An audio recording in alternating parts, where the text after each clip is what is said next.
Bon, bonjour à tous, bonjour à toutes. Ça fait quelque temps déjà que j'avais pas fait d'interview, mais il m'a semblé que il serait une très très bonne idée pour tous les auteurs qui suivent la chaîne que j'interviewe mademoiselle, Madame, du coup. madame Cindy Trier. Bonjour Cindy. Bonjour Jérôme. Cindy qui est autrice.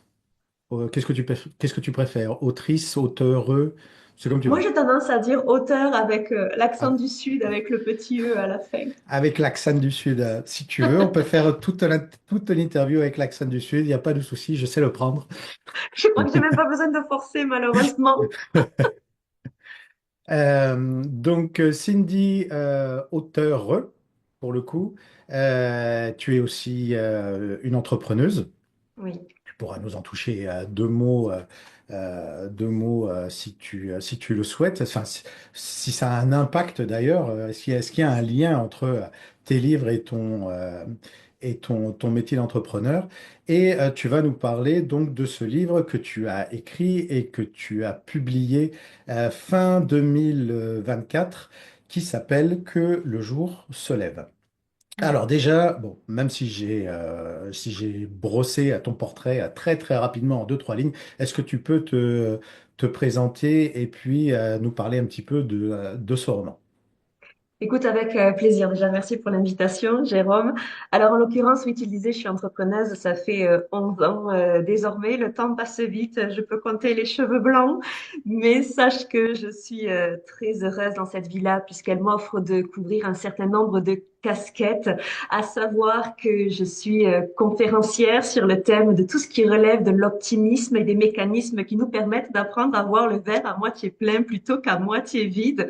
Je suis également consultante sur tout ce qui relève de la capacité à prendre la parole en public et ceci m'a offert des opportunités assez incroyables puisqu'avec le temps, je suis devenue chroniqueuse radio et depuis 5, 6 ans désormais, je suis animatrice micro, notamment pour le comité Miss Midi-Pyrénées pour Miss France, ce qui Bien. m'a offert eh bien, de présenter un certain nombre de Miss France, dernièrement des ministres et ce sont des expériences de vie assez enthousiasmantes qui font que, ben, écoute, j'aime ce que je fais. Alors, tu me posais la question de savoir est-ce que ça a le moindre rapport avec l'écriture? Bien oui, Jérôme, même si ça peut paraître un peu surprenant, pour moi, transmettre, c'est mon leitmotiv, c'est ma vocation, c'est ce qui me fait vibrer le matin. Et au-delà de la capacité à mettre des mots à l'oral, pouvoir les mettre à l'écrit, ben moi, c'est quelque chose qui me porte. Et je te le disais, l'optimisme, le rebond, l'audace, la persévérance, la capacité de se démarquer, d'essayer de faire de grandes choses en croyant en ses rêves, eh bien, c'est ce dont parlent les ouvrages qui sont les miens. Tout ce qui va relever, eh bien, finalement, de la capacité à rebondir en dépit des aléas de vie.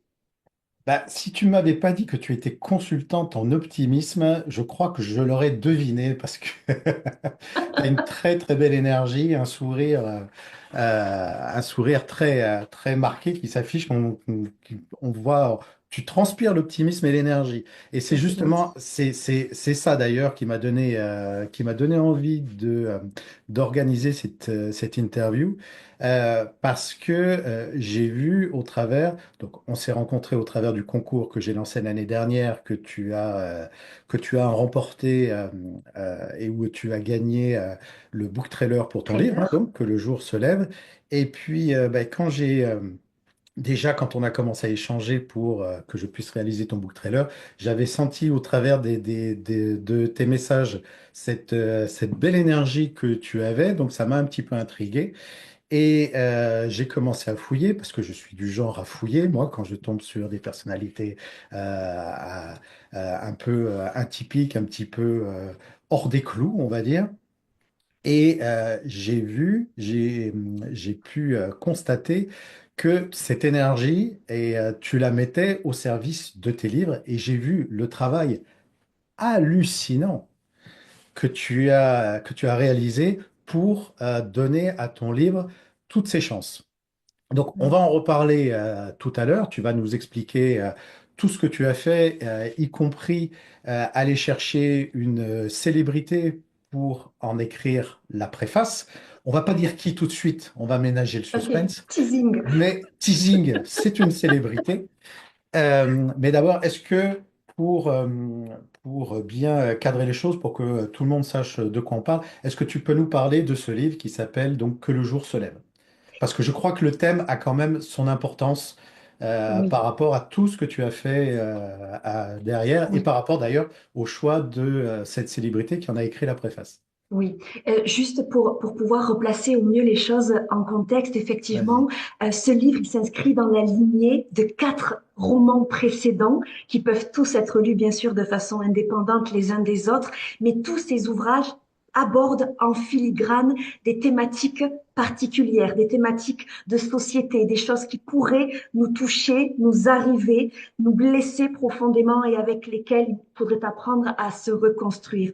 Et j'ai eu l'opportunité de parler des violences conjugales, de parler de la perte d'un enfant, de parler du harcèlement, autant de choses qui peuvent paraître un peu sombres, qui le sont en l'occurrence, mais tous ces livres parlent, ben, finalement, je te le disais, hein, en préambule de reconstruction, d'espoir. Et ce livre n'a pas fait exception à la règle, puisque j'ai eu cette vocation d'aborder un sujet qui me touche et tellement de près désormais, sans le vouloir, c'était peut-être prémonitoire et j'aurais peut-être pas dû l'écrire. C'est tout ce qui va relever des maladies neurodégénératives et en l'occurrence des thématiques telles qu'Alzheimer. Et c'est en ce sens que s'inscrit la personnalité dont nous parlions tout à l'heure. D'accord. Donc ça, c'est le thème hein, de ton livre. Est-ce que, en quelques mots, Le tu peux nous portrait, brosser l'histoire un petit peu, oui. le récit de ce qu'on y trouve? Eh bien, en fait, Jérôme, c'est l'histoire d'une jeune femme trentenaire qui s'appelle Zoé et qui a un rêve de tout temps, c'est celui de partir aux États-Unis. Mais elle n'imagine pas réaliser ce voyage sans le soutien et la venue de sa grande sœur de tout juste âgée de 10 mois de plus qu'elle. Toutes deux sont inséparables et sa sœur va finir par céder aux caprices de sa petite sœur, la suivre dans l'aventure. Et une fois qu'elles vont arriver aux États-Unis, il va malheureusement se passer quelque chose d'abominable qui va faire que, eu égard à une catastrophe naturelle, Zoé va revenir seule. Et c'est l'histoire, en fait, tout simplement, de cette volonté qui est la sienne d'oublier ce sentiment de culpabilité, d'oublier le poids des souvenirs, d'oublier le traumatisme, alors que les personnages secondaires, eux, donneraient tout pour que leur soit rendu possible de retrouver la mémoire, de retrouver ce pan de personnalité perdu. Et c'est finalement tout un jeu d'équilibre sur la notion du souvenir, le fait que parfois il nous fait souffrir, mais il fait aussi partie intégrante de notre histoire et de notre personnalité. D'accord, d'accord. Donc un livre sur la mémoire, sur le souvenir et sur, en bref, à quel point il fait partie de nous. Il peut être à la fois une source de souffrance, mais il fait également partie intégrante de notre identité, hein. C'est tellement ça, C'est bien ça. c'est ça, et tu as le titre que le jour se lève, tu le disais très très bien tout à l'heure, et le sous-titre qui s'intitule La mémoire en bagage. Hmm. C'était vraiment ce qui vient finalement donner corps euh, à l'histoire. D'accord. Et donc ce livre, il est paru début décembre 2024. Alors tu me disais avant qu'on commence cette interview, tu me disais, oh, je sais pas si on peut en parler, c'est pas beaucoup, c'est pas des gros chiffres, etc., etc. Et alors tu m'as dit que tu en avais vendu 200 sur le Ouais, à peu seul près, ouais. mois de décembre. Mm. Et c'est assez drôle parce qu'en fait, là, je t'ai dit, bon, moi, je m'attendais à ce que tu me dises, j'en ai vendu 20, j'en ai vendu 30, j'en ai vendu 50. Et là, je t'ai dit, mais attends, mais sur un mois de lancement, sur une fiction, sur quelqu'un qui est une autrice, auteur, pardon, auteur auto-édité, 200 exemplaires sur un mois, c'est un très bon résultat. Franchement, D'accord. c'est un très très bon résultat. Donc c'est vrai qu'on a tendance parfois à se faire, on se fait miroiter des chiffres hallucinants parfois quand on voit des stars des réseaux sociaux Oui.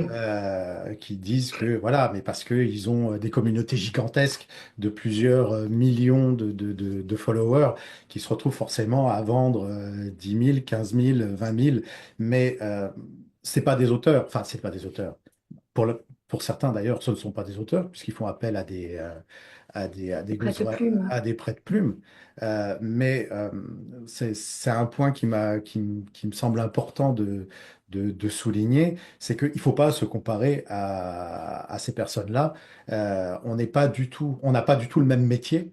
On n'a pas du tout la même activité. Et en l'occurrence, 200 exemplaires sur un mois de lancement, sincèrement, t'as aucune honte à avoir. Je connais pas mal d'auteurs qui aimeraient beaucoup avoir ces résultats-là sur un premier mois de lancement. Bon, mais Et ça valait le coup que tu bah m'interviewes, hein, oui, du coup, Jérôme. non, non, Ça franchement, m'a il n'y a rassuré. pas.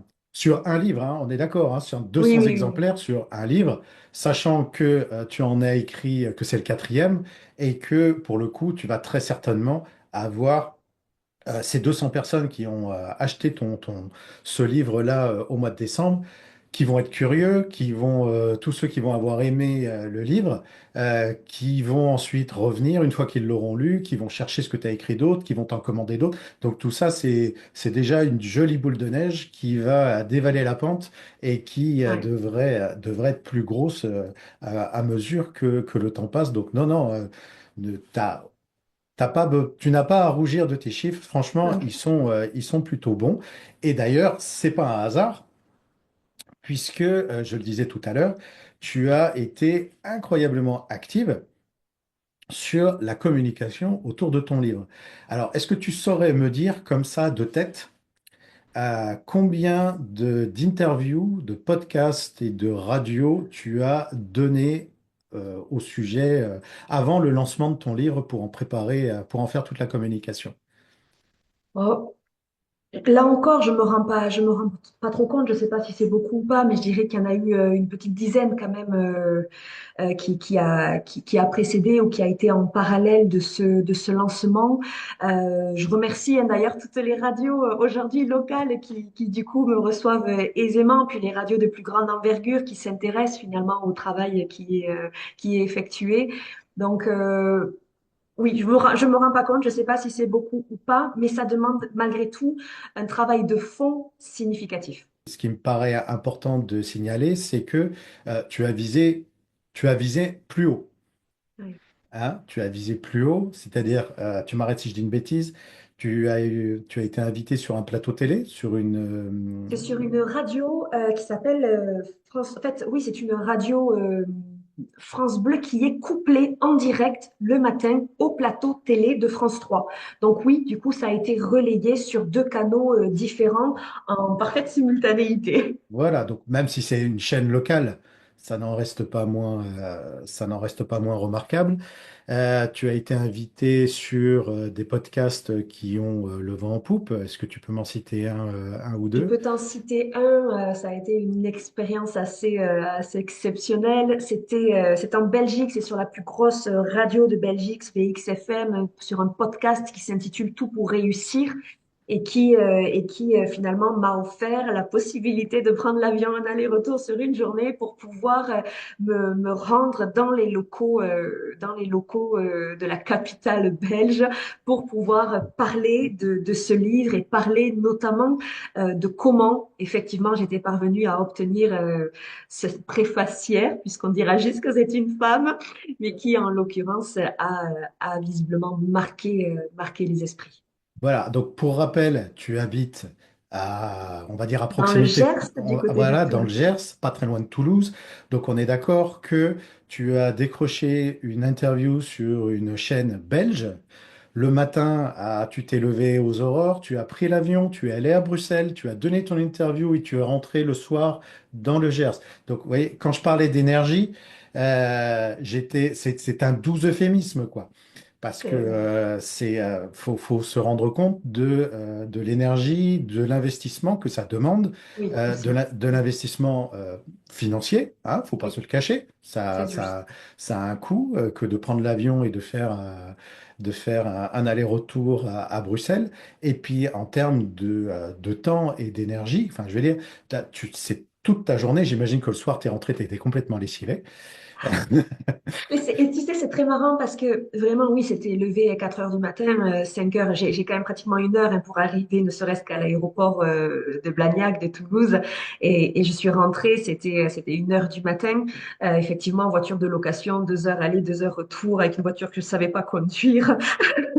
Avec une route que j'avais jamais faite toute seule. Oui, c'était une véritable épopée.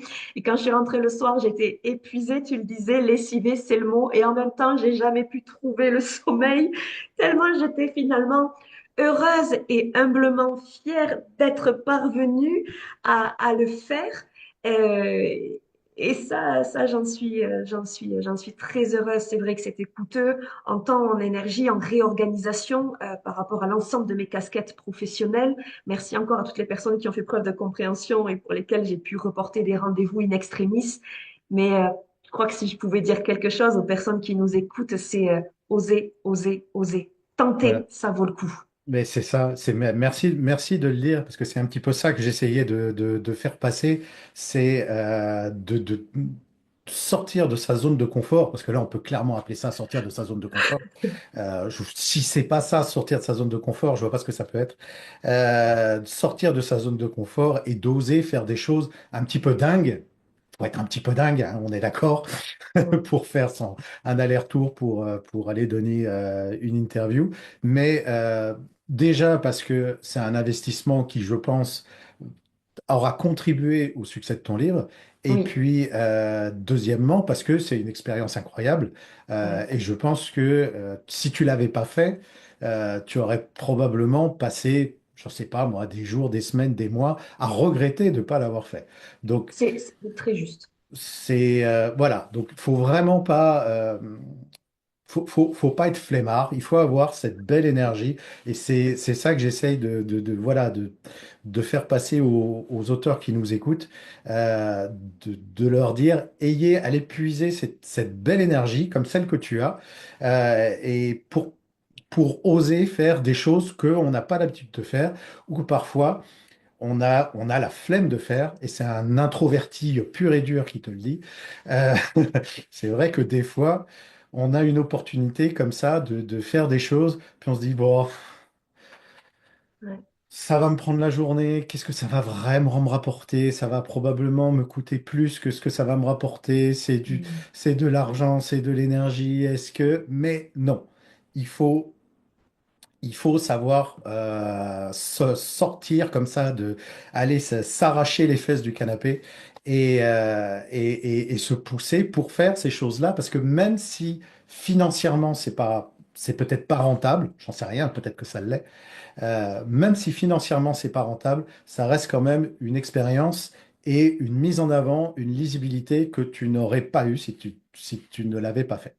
Et tu sais, Jérôme, il y a quelque chose, je me permets de rebondir parce que quand on dit, tu sais, cette espèce d'audace et le fait de se bouger les fesses tel que tu le formulais, ben ça, c'est mon créneau, c'est mon leitmotiv, c'est vraiment ce qui me porte le matin. Mais pour donner un exemple, pour illustrer au-delà des canaux communs de communication, lorsque l'on est un auteur édité, il nous faut en passer par des chemins de traverse hein, et essayer de se faire connaître, d'être repéré.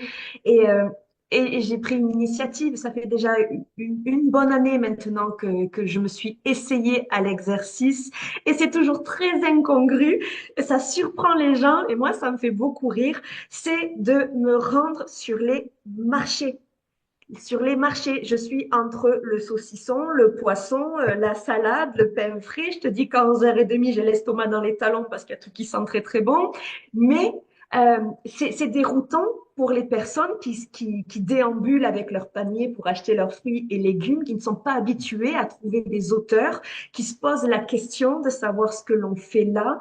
Et et finalement, oui, ça suppose de se lever très très tôt, parce que là, c'est clairement, il faut être à 7 heures en place. Donc, si tu as 1 heure de route pour te rendre sur ton lieu, tu comprends l'heure à laquelle il te faut te lever. Il fait froid ou il fait très chaud, donc il te faut être équipé. Heureusement, Papa Noël m'a offert des chaussettes qui permettent de pas perdre les De pas... orteils quand il fait de- 4 degrés.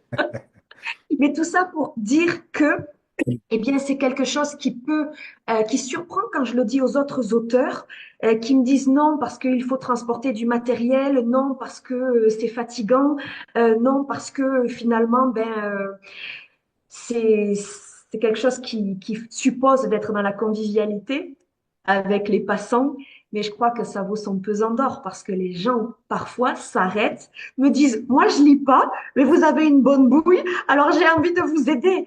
Et le problème, ou en tout cas la chose exceptionnelle, c'est qu'ils l'achètent une fois pour me faire la charité, mais que comme j'ai un esprit collection, dès lors qu'ils me reviennent et qu'ils ont lu le premier, eh bien, ils m'offrent d'acheter le second, le troisième, le quatrième, le cinquième.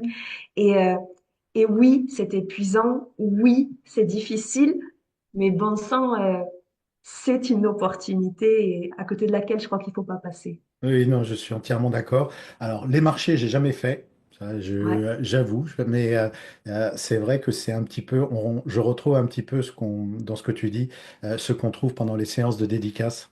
ouais, Qui est le simple fait. Alors, dans les séances de dédicace, c'est moins surprenant parce qu'on s'attend à trouver un auteur dans une librairie. Enfin, c'est moins décalé que sur une place de marché, mais ça permet d'avoir comme ça ce sens de ce contact avec les gens qui, on a beau le dire, et pourtant je suis un pro de la vente digitale, on ne retrouvera jamais ça au travers d'un écran.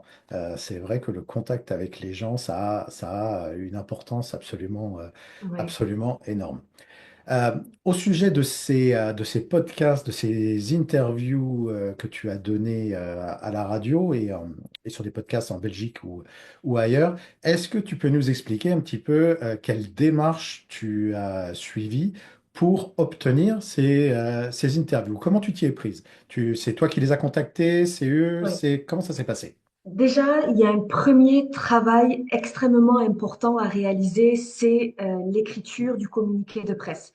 Jusqu'à présent, je faisais travailler une société nationale spécialisée dans la création de communiqués de presse et malheureusement, au fil des années, j'ai pas obtenu les mêmes retours qu'au début et du coup, je me suis sentie un petit peu moins accompagnée, indépendamment du fait que cette société était très chaleureuse et très bienveillante à l'égard de ses clients. Et j'ai décidé cette année de me tenter en le faisant toute seule et D'accord. en essayant de prendre acte de certaines recommandations qui étaient que lorsque l'on démarche, notamment des journalistes, plus les communiqués sont longs et moins finalement ils sont lus. Alors, au lieu d'avoir 5, 6 pages, tel que c'était jusqu'alors créé et pensé par la société en question, j'ai décidé de faire en sorte que ce soit sur 2 pages. Et donc, c'était pas évident de dire beaucoup de choses en peu de lignes, d'être suffisamment impactante pour que ça retienne l'attention, de réfléchir à une charte graphique qui permette d'être cohérente avec la couleur de la couverture et puis également les visuels de ma petite personne pour que le communiqué soit propre. Et ça m'a demandé déjà une véritable gymnastique intellectuelle jusqu'à trouver une structure qui me paraisse opérationnelle. Et puis après, j'y suis allée au culot par des petits mails, j'espère gentils et enthousiastes. Et beaucoup, du coup, m'ont répondu favorablement. Et pour les plus grandes radios, j'en suis passée par des contacts intermédiaires grâce à des personnes que j'avais déjà interviewées ou des personnes que j'avais déjà présentées. Et ça a fini par me permettre d'obtenir les bons contacts, les bonnes personnes et en suivant de les avoir au téléphone pour leur expliquer le projet. Et une fois, je crois que l'on arrive à parler avec son cœur du produit que l'on porte, ça aide à passer certaines barrières. Donc oui, pour répondre à ta question, je me suis débrouillée toute seule via les mails, via les réseaux sociaux également, pour arriver à envoyer ces communiqués de presse. Ah, est-ce que tu peux nous en dire un petit peu plus, sans dévoiler de précieux conseils, de précieux secrets industriels, sur ce que tu mettais dans ces services de presse? C'était quoi? C'était la quatrième de couverture? C'était une biographie? Qu'est-ce que tu mettais, exactement dans les grandes Euh, lignes? c'est une très bonne question. Je mettais effectivement oui, la quatrième de couverture, une photo. Je mettais un titre globalement impactant pour expliquer ce que ça avait pour vocation l'ouvrage. J'ai essayé de C'est-à-dire démontrer. pardon, c'était une phrase d'accroche, c'était pas le titre du livre, C'était plutôt une phrase d'accroche. Là, du coup, pardonne-moi, je ne l'ai pas en tête, donc c'est vraiment pas de la rétention d'informations. pas de J'ai souci. pas pensé regarder. Et puis en suivant, j'ai expliqué aussi en quelques lignes, en contextualisant la nature en fait de l'ouvrage par mots-clés sur le couvert du rebond, de la reconstruction, de la résilience, le fait que tous mes ouvrages en termes de collection avaient une thématique qui pouvait offrir, au-delà d'une lecture émouvante, quelque chose qui puisse apporter en termes de regain d'espoir. Et pour que je sois prise au sérieux, j'ai valorisé finalement mes anciens préfaciers. Et mes anciens préfaciers vont sans doute t'intriguer peut-être. Le premier pour mon roman, et j'ai donné son nom à une étoile, j'avais sollicité le concours de Philippe Croison, le premier quadri amputé à avoir traversé la Manche et relié les 5 continents à la nage, qui est un conférencier exceptionnel, qui est l'un aujourd'hui des sportifs les plus renommés, indépendamment de son handicap. J'avais sollicité aussi Miss France, Vaimalama Chavez, sur le thème du harcèlement, puisqu'elle-même avait été victime pendant des années durant d'un surnom qui était celui du monstre, eu égard à ses kilos en trop et sa volonté de faire un pied de nez à ses détracteurs en participant au concours Miss France et en remportant ce concours de beauté. Il y a eu aussi une jeune femme qui aujourd'hui prépare les JO de 2028 et qui, depuis l'âge de 1 an, vit avec une paralysie cérébrale et qui a pu mettre là encore des mots sur tout ce qui relevait de la résilience et ce qui m'a beaucoup aidé enfin, Jérôme, je te le cache pas, c'est l'immense cadeau qui m'a été fait pour mon précédent roman qui s'intitule Dans le murmure du vent. Celui-ci, pour celui-ci, j'avais ce rêve de petite fille de d'apposer un jour un bandeau sur l'ouvrage en question. J'avais ce rêve-là, mais pour que ce soit légitime, je voulais me confronter au savoir-faire, à la plume d'une romancière de renom. Et celle qui m'est venue immédiatement en tête, ce n'était pas moins qu'Amélie Nothomb. Et Amélie Nothomb m'a offert, tu vois, sur l'un de ses ouvrages, un bandeau qui indique ce qu'elle a pensé de ce dernier. Ça m'a profondément touchée. En 3 jours, elle l'avait lu et depuis lors, j'ai tout plein de courriers de sa part en échange. Et donc, du coup, ces personnalités, je leur dois une fière chandelle parce qu'elles ont apporté du crédit Mhm. à mes ouvrages. C'était une façon un peu disruptive, hein, un peu de prendre le contre-pied de la communication habituelle. Et ce sont ces personnalités qui m'ont aidé, je pense, finalement, sans le vouloir, à légitimer le sérieux de mes écrits. Oui, oui, bien sûr. Alors, bon, sans évidemment éclipser la qualité de tes romans et de tout ton travail de communication, mais en fait, le fait d'avoir été comme ça, entre guillemets, recommandé par ces personnalités, par ces célébrités, hein, que ce soit dans le domaine du sport ou dans le domaine de l'écriture, ça t'a donné à toi une autorité Oui. une crédibilité que tu aurais eu, que tu n'aurais peut-être pas réussi à avoir ou que tu aurais eu beaucoup plus de mal à avoir pour être entendu en quelque sorte par ces médias. Peut-être que si tu n'avais pas été comme ça, si tu n'avais pas eu ces recommandations, tu aurais peut-être eu moins de retours tout court, ou en tout cas moins de retours positifs au niveau de ces demandes d'interview. Et alors, je le crois. oui, oui, Ouais. c'est vraiment un point important. Et alors, on va reparler de ces préfaciers célèbres, et en particulier du dernier, parce que je tiens à maintenir mon suspense jusqu'au bout, pour le plus longtemps possible. Euh, juste pour en terminer un petit peu avec ces interviews, tu as fait combien de demandes par rapport au nombre d'acceptations que tu as reçues? En chiffres, je te demande pas des chiffres précis, mais Ouf, en ordre de grandeur. j'ai Tu as dû envoyé combien de contacter demandes? ouf, ah, facilement, facilement 200. Ça m'étonne pas. Facilement 200, facilement avec un travail de fond de titan pour essayer de repérer les magazines spécialisés, de toucher du doigt les journalistes qui avaient pour habitude potentiellement, parce que j'allais dans les librairies ou sur les aires d'autoroute parce que dès qu'il y a un livre, il faut que je lise, c'est pas possible, il faut que je regarde ce qui se passe. Et je voyais, tu sais, sur les bandeaux, des personnes qui avaient justement apposé des retours de commentaires. Je prenais une photo, j'archivais le nom, je cherchais le contact. Et en suivant, j'ai créé avec ma collaboratrice un tableau de suivi et j'ai envoyé mon communiqué de presse donc à ces cibles et je n'ai reçu quasiment aucun retour. Et il y a des moments où c'est particulièrement éprouvant, tu vois. Il y a des moments où on se sent un peu seul, où on a le sentiment que ça ne va pas avancer, que ça ne décollera jamais. Mais j'ai toujours cette petite voix, cette volonté de me dire, si tu persévères, il y a bien un moment où ça va porter ses fruits. Et ça a été le cas. Pardon.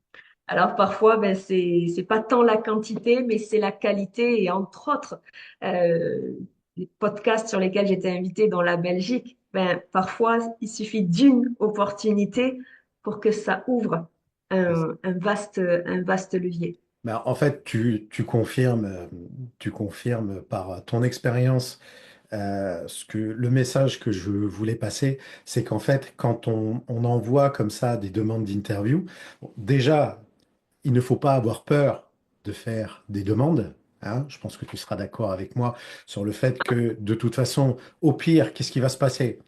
On va nous dire non. Et au pire, on ne te répond pas. Au pire, on ne te répond pas. Mais en tout cas, tu augmentes tes chances qu'on te dise oui si tu envoies une demande. C'est sûr que si tu n'envoies pas de demande, tes chances, elles tombent à zéro. Mais c'est surtout, voilà, ce que tu illustres très bien, c'est que tout ça, c'est une affaire de chiffres et qu'il ne faut pas avoir peur d'envoyer 100, 200, 300 demandes pour Hmm. avoir 10, 20, 30 acceptations pour donner ces interviews. C'est-à-dire, il ne faut pas mettre tous ses œufs dans le même panier. Il ne faut pas se dire, j'envoie 10 demandes et puis on verra ce qui se passe. Non, il faut tabler très très Voilà. large. Il faut envoyer en masse pour avoir une chance d'avoir quelques retours positifs. Donc c'est vrai que, comme tu le disais, c'est quelque chose qui peut parfois être décourageant. Ouais, Mais il faut en passer par là. C'est terrible à dire, exactement. mais il faut en passer par là. On n'a pas le choix, quoi. Parce que si on le fait pas, on on n'a rien en retour. Parce que personne n'attend après nos romans.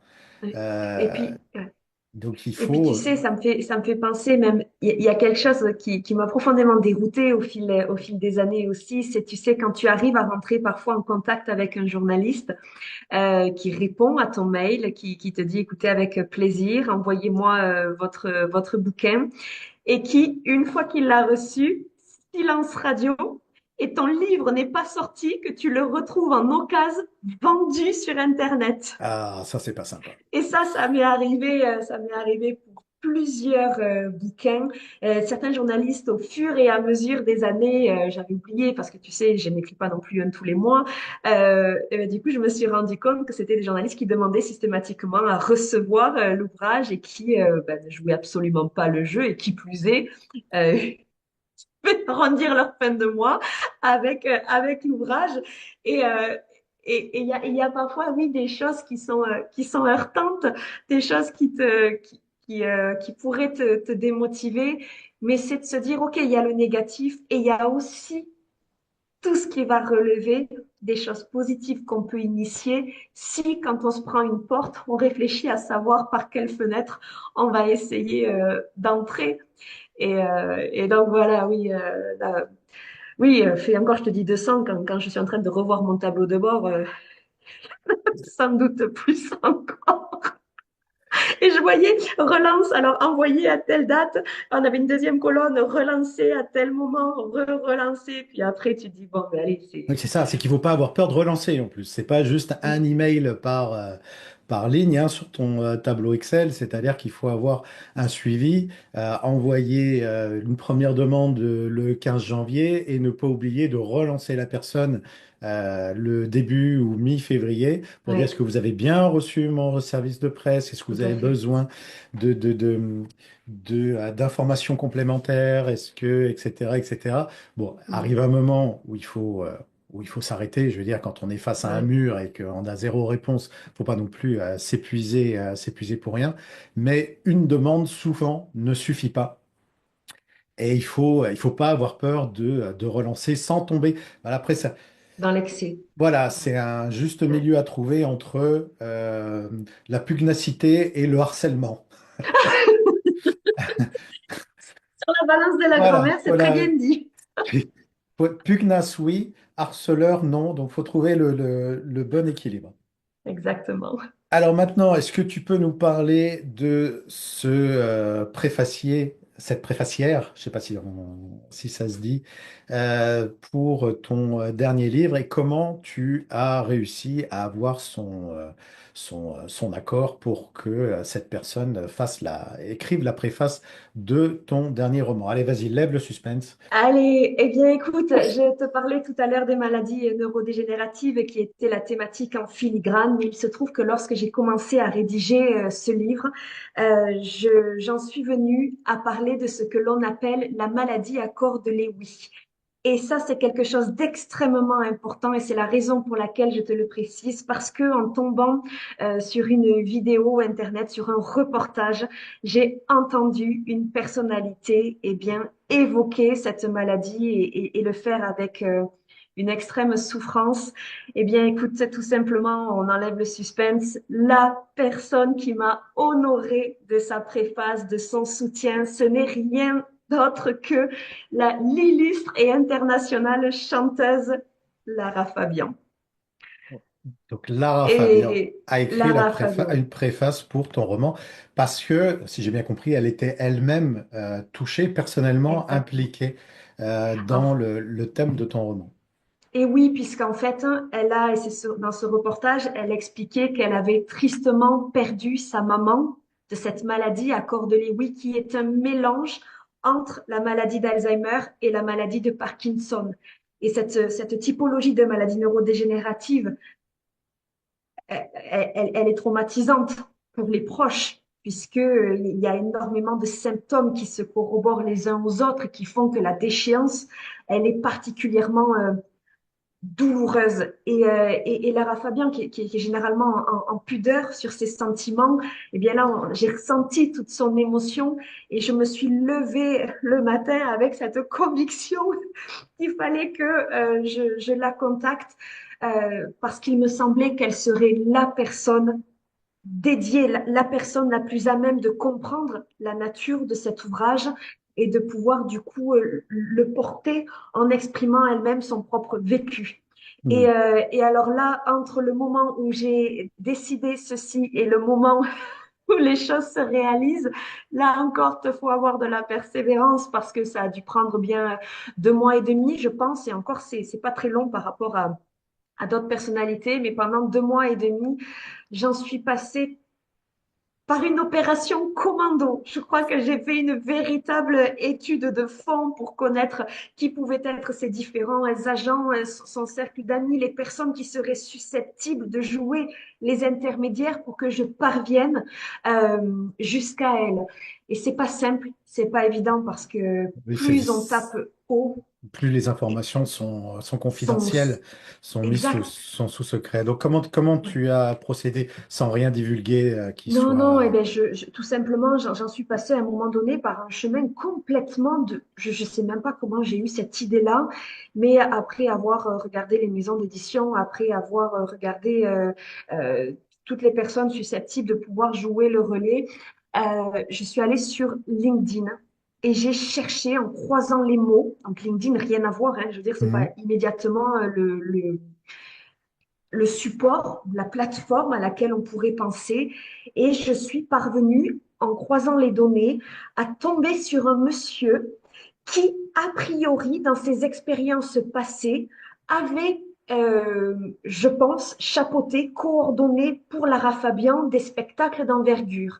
Et ce monsieur, aujourd'hui, était tout simplement dans la mécanique, aujourd'hui, dans tout ce qui relevait du secteur automobile.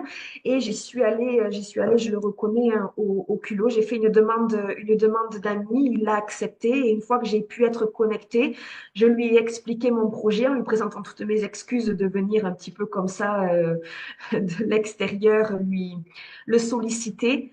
Et de façon complètement inattendue, ce monsieur, après les dizaines et dizaines de tentatives qui étaient restées vaines, m'a répondu en me disant, je crois que ce projet pourrait retenir l'attention de Lara.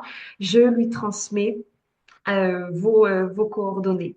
Et je crois que le lendemain ou le surlendemain, j'ai reçu un message de la bras droit de Lara Fabian, son assistante adorable, qui m'a dit Lara Fabian a été très touchée par votre projet. Elle accepte. Elle accepte la démarche. Et donc, j'ai envoyé le support, tout ce que je pouvais. Et 3 jours après, ça s'est fait très rapidement. Je reçois la préface de Lara Fabian. Et je crois que ce qu'il y a de plus beau dans cette histoire, c'est les larmes aux yeux que j'ai eues quand j'ai lu la préface, tant elle était écrite avec justesse, tant elle était pertinente, tant finalement elle avait compris ce que j'aurais voulu moi-même être capable de dire. Hmm. Et grâce à ce cadeau qu'elle m'a fait, ça a fait faciliter en suivant, je le crois, euh, le fait d'intriguer les journalistes qui, eux, ont accepté en suivant de me rencontrer. Donc, en fait, le plus difficile, d'après ce que tu me dis, ça a été de trouver la porte d'entrée. Ah ouais. C'est-à-dire ce monsieur qui était en contact. Et ça t'a pris combien de temps alors, en gros, ça t'a pris combien de temps pour trouver la porte d'entrée et combien de temps ensuite pour obtenir la préface? Eh ben, je vais te faire un prorata très caricatural. Hmm. 3 mois de démarche intensive où je crois que je respirais Lara Fabian pour essayer de rester câblée sur la démarche avec toute la frustration du silence opéré. Et en suivant, finalement, à partir du moment où j'ai eu son assistante, 3 jours, Ouais. 3 jours et j'avais sa préface. Et ça a été très rapide parce que je n'ai même pas eu à oser lui demander de rajouter une phrase ou d'en supprimer une ou de modifier une virgule. Je n'ai rien touché. Hmm. Tant, tant j'ai été émerveillée par, euh, par cet écrit. C'est pas 3 lignes, c'est une jolie petite préface qui vraiment donne, je le crois, du relief à l'histoire. Et donc, ce monsieur que tu as rencontré par LinkedIn, il a fallu que tu insistes, j'imagine, ça s'est pas Non, fait. c'est ça qui était terriblement positif, c'est que ce monsieur, à partir du moment où j'ai réussi à rentrer en contact avec lui, D'accord. dans la foulée, après, il te faut travailler tes mails, bien sûr, pour Bien essayer sûr. d'être la plus claire possible, la plus pertinente, pour donner le maximum d'éléments pour qu'on puisse comprendre pourquoi Hmm. et quel risque il prend lui à jouer l'intermédiaire si la personne n'a pas la lumière à tous les Bien étages. sûr. Donc non, et ça a été merveilleux. Et puis en suivant, je suis vite revenue vers lui pour lui dire, mais merci, merci du fond du cœur, parce que grâce à vous, ben, ça y est, les choses se sont mises en place et vous m'avez fait un magnifique cadeau. Donc, en fait, ce qui t'a fallu, bon, outre le temps que ça t'a pris pour trouver la bonne personne, bon, ça, c'est du temps de recherche, hein. Je pense que malheureusement, on peut difficilement faire autrement. Ça a été de bien travailler tes messages que tu lui as envoyés peut-être par email ou par LinkedIn, en lui donnant toutes les informations relatives à ton projet, à ton livre, en lui expliquant en quoi c'était lié à Lara Fabian, Oui, euh, voilà, en quoi elle avait intérêt à être associée à ton projet, de façon surtout à le rassurer lui, en fait, oui. pour qu'il ne soit pas le messager de quelqu'un voilà, qui Qui avait est pas tout les pieds feu, tout sur terre flamme ou et qui tiendrait pas. Ouais. qui tiendrait pas son truc. Donc, en fait, le, le challenge, il est là. Il est de donner les bonnes informations et de rassurer la personne pour qu'elle ait envie d'aider. Je pense que la plupart des gens ont envie d'aider, mais n'ont pas envie de prendre des risques, surtout quand ils ont affaire à quelqu'un qu'ils ne connaissent pas, à un ou à une inconnue. Et en fait, c'est ce travail-là de rassurer Ouais. les gens qui fait que bah, ils vont dire oui ou ils vont dire non. Oui. C'est c'est ça, j'ai bien Et résumé.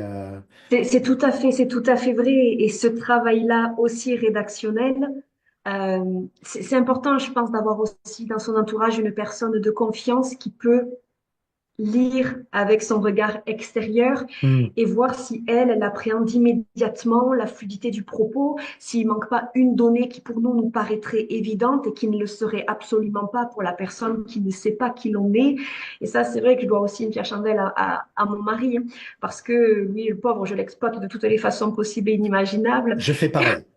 Je fais pareil. Moi, j'ai mon alpha lectrice qui est dans la pièce à côté, là, qui est très régulièrement sollicité en disant, voilà, cet email à envoyer, tu peux le lire, tu peux me dire ce que tu en penses, s'il te plaît. C'est ça, c'est ça. Et parfois, c'était deux mots. Deux mots, il me disait celui-là, non, mais plutôt celui-ci. Je me disais, bon sang, il a raison. Et ça peut tout changer.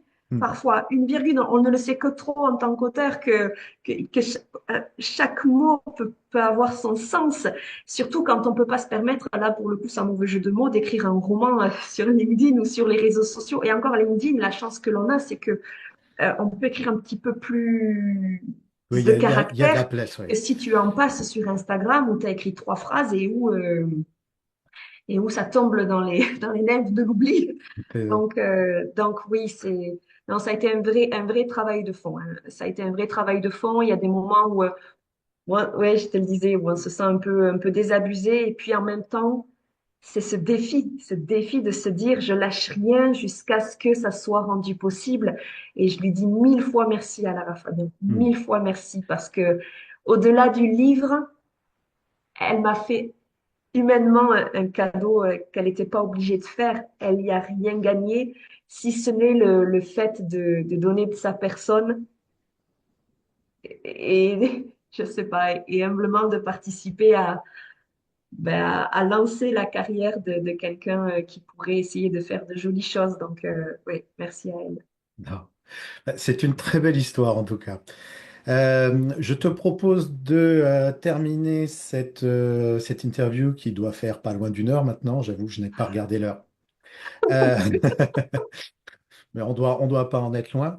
Ce que je te propose, c'est que à brûle pour point, hein, ça n'a pas du tout été préparé. Si tu devais donner un conseil aux auteurs auto-édités qui souhaitent lancer leur carrière et la voir décoller, et puis ben, on terminera par le book trailer de Que le jour se lève.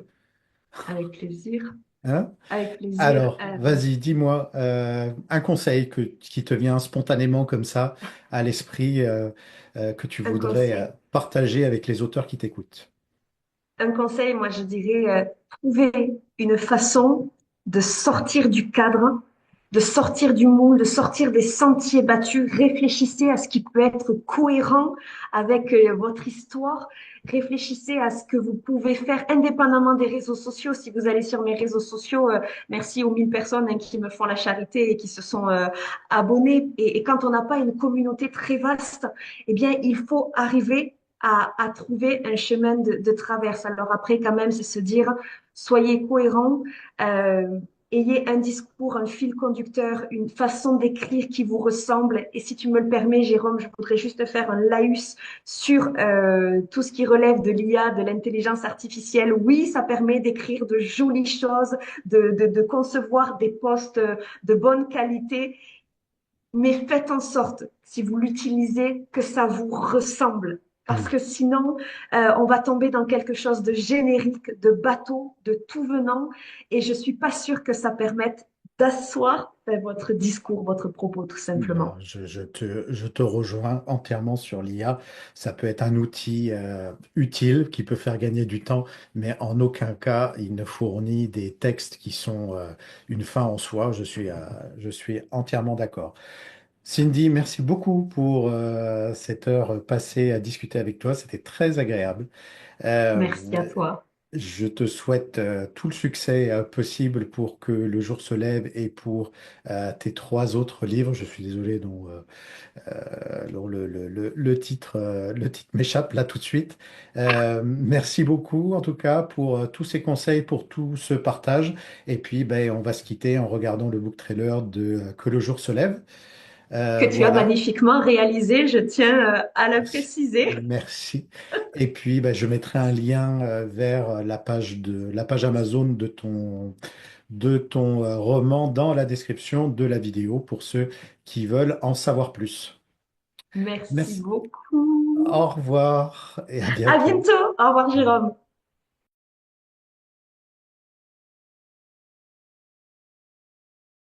Sauve-toi. Tu m'entends, sauve-toi.